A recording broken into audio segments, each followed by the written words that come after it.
ഞാനിന്ന് ഉണ്ടാക്കുന്നത് ഒരു അടിപൊളി പഴംപൊരിയാണ്. അപ്പോൾ നമുക്ക് അതിലേക്ക് എന്തൊക്കെയാണ് വേണ്ടതെന്ന് നമുക്ക് നോക്കാം. അപ്പോൾ ആദ്യം തന്നെ 2 ഗ്ലാസ് മൈദയാണ് ഞാൻ എടുക്കുന്നത്. മൈദയും കൊണ്ട് ഉണ്ടാക്കുമ്പോഴാണ് ഒന്നും കൂടി ഒരു അടിപൊളി ടേസ്റ്റ് ഉണ്ടാവുക. ഗോതമ്പ് പൊടി കൊണ്ട് ഉണ്ടാക്കാം. പിന്നെ അതിലേക്ക് വേണ്ട 1 ടേബിൾ സ്പൂൺ വറുത്ത അരിപ്പൊടിയാണ്, അതും കൂടി ഇടാം. പിന്നെ നമുക്കൊരു നുള്ളു ഉപ്പ്, മധുരം ഒന്ന് ബാലൻസ് ചെയ്യാൻ വേണ്ടി മാത്രം. പിന്നെ ഒരു 1/4 സ്പൂൺ നമുക്ക് മഞ്ഞൾപ്പൊടി, ചെറിയൊരു കളറിന്. നമുക്ക് വീട്ടിലുണ്ടാക്കുമ്പോൾ ഫുഡ് കളറിൻ്റെ ആവശ്യമൊന്നുമില്ല, മഞ്ഞൾപ്പൊടി ചേർത്താൽ മതി. അപ്പോൾ അതും കൂടി ഇട്ട്, പിന്നെ പഞ്ചസാര, മധുരം നമ്മളെ ഇഷ്ടത്തിന് ചേർക്കാം. ഞാനിപ്പോൾ ഇവിടെ ഒരു 3 സ്പൂണാണ് ചേർക്കുന്നത്. നോക്കിയിട്ട് ബാക്കി വേണമെങ്കിൽ ചേർക്കാം. നന്നായിട്ടൊന്ന് ഇളക്കി കൊടുക്കുക. ഇതിൽ ഞാൻ സോഡാപ്പൊടിയൊന്നും ഇടുന്നില്ല. അപ്പോൾ അതിന് പകരം വേറൊരു ഇൻഗ്രീഡിയൻസ് ചേർക്കുന്നുണ്ട്, അത് പറയാം. അപ്പോൾ നമുക്കിനി കുറേശ്ശെയായിട്ട് വെള്ളം ഒഴിക്കുക, നന്നായിട്ടൊന്ന് മിക്സ് ചെയ്തെടുക്കുക. കട്ടയില്ലാണ്ട് നന്നായിട്ട് മിക്സ് ചെയ്യുക.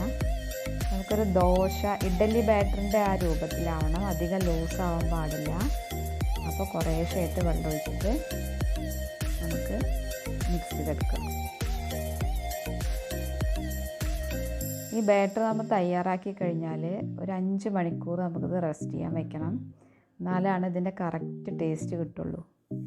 ഇപ്പോൾ പെട്ടെന്ന് നമുക്ക് ഉണ്ടാക്കണമെന്ന് തോന്നുകയാണെന്നുണ്ടെങ്കിൽ ഒരു 2 മണിക്കൂറൊക്കെ വെച്ചിട്ട് ഒരു 1/4 സ്പൂണ് സോഡാപ്പൊടി ചേർത്താലും മതി. പക്ഷെ ഇങ്ങനെ ടൈം ഉണ്ടെങ്കിൽ ഇങ്ങനെ മിക്സ് ചെയ്ത് വെക്കുക.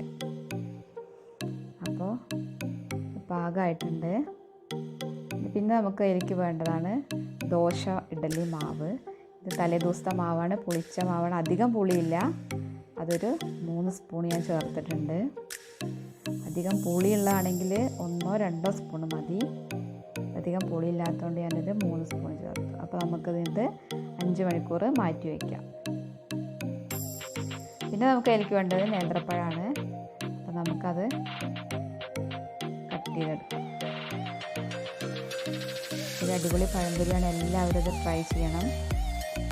അധികം കനമില്ലാണ്ട് നമുക്ക് നൈസാക്കിയിട്ട് വേണം ഇത് കട്ട് ചെയ്യാൻ. ഒരു പഴത്തിന് നമുക്ക് 4 ആക്കിയെടുക്കാം.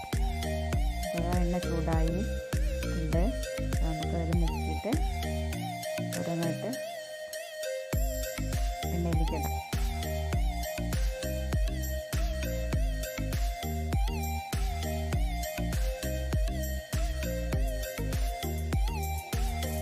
മഴയൊക്കെ പെയ്യുന്ന സമയമല്ലേ, അപ്പോൾ എല്ലാവരും ഇങ്ങനത്തേക്കൊന്ന് ട്രൈ ചെയ്യണം. മഴയൊക്കെ അധികം നമ്മുടെ വീട്ടിൽ അധികം എപ്പോഴും ഉണ്ടാവുന്ന സംഭവങ്ങളാണ് ഇതൊക്കെ. അപ്പോൾ നല്ലത് ഓരോന്നായിട്ട് നമുക്കൊന്ന് മറിച്ചിടാം. അപ്പോൾ നമ്മുടെ അടിപൊളി പഴംപൊരി റെഡി ആയിട്ടുണ്ട്. നമുക്കിത് പ്ലേറ്റിലേക്ക് മാറ്റാം.